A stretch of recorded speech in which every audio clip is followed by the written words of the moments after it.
Hey there, I'm John Zimmerman with Upper Creek Angler. We're continuing our work through Steve Skuce's book, Grayling Flies. This is fly number 15 from the book, the CDC Loopwing Emerger.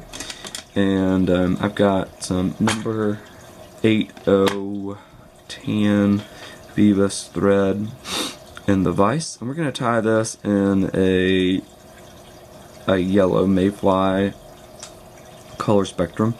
The river that I fish personally most often has a substantial yellow mayfly hatch, and I really dig fishing emerging bugs to those otherwise really wary fish. So I'm going to bring this down the shank of the hook just a little bit more. This is a check nymph hook, thin wired, so it will not aggressively affect the fly or cause it to want to sink.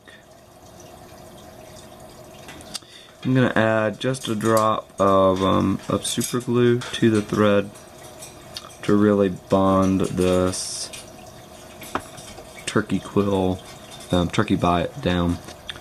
Reach in and grab our turkey quill, our turkey bite. I tend not to additionally rib these. The turkey bite has its own naturally occurring ribbing feature, as you can see. And the super glue will keep this from ever coming totally untangled. And as you can see, my hackle pliers quit on me, or the quill broke with the very tip of them in, but the rest of the fly stood still. So adding that base of super glue is a helpful addition anytime that you're working with biots or quills. So I have two CDC feathers that I am stacking together for this. One of them is a dyed brown, and the other is a natural quill. I'm going to stack these together and lay them pointed back just on top of where we intend to build our thorax. Wrap this. For dubbing, you can use any number of materials for this. You can certainly take some CDC right off the quill and include it in with some squirrel dubbing, which is what I'm doing here. The extra CDC fibers will give off more bubbles in the finished fly.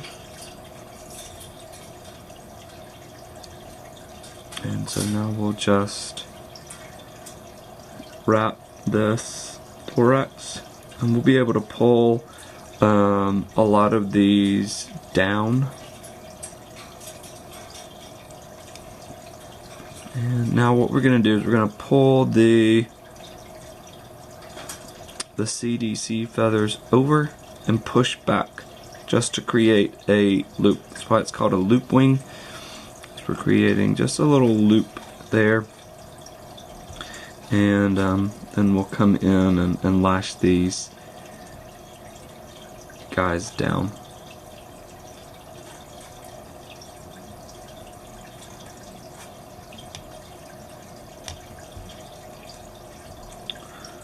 Pull up and make a couple passes with your thread here to help this stick up just a fuzz,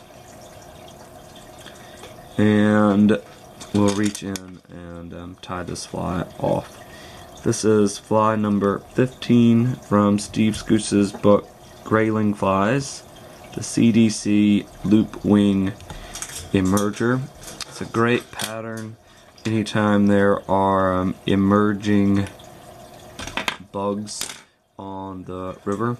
Very easy to tie in many different colors, as you can see by just altering up the biot color, altering up the thorax dubbing, and altering up your CDC colors. So I like to reach in and pull some of those feathers out and some of the squirrel dubbing out to simulate legs, as this is supposed to imitate a bug in its final push out of its exoskeleton. So really trying to crawl out of this shuck out onto the top of the surface and fly away. So do tie yourself up a number of these in any color patterns and color spectrums that you have on your home waters. They do catch a lot of fish. And just one little thing, this fly is going to ride like this in the water. So this part will be subsurface. This part of the bulge of the fly is the imitative of the fly working its way out of its exoskeleton and popping its wings out and crawling out. So this will stay above the surface, and this will stay above the surface with this trailing body riding just under the surface, propped up like that. So that's how this fly will ride. Certainly tie it in all of the sizes of mayflies that you have in your neck of the woods. So happy tying.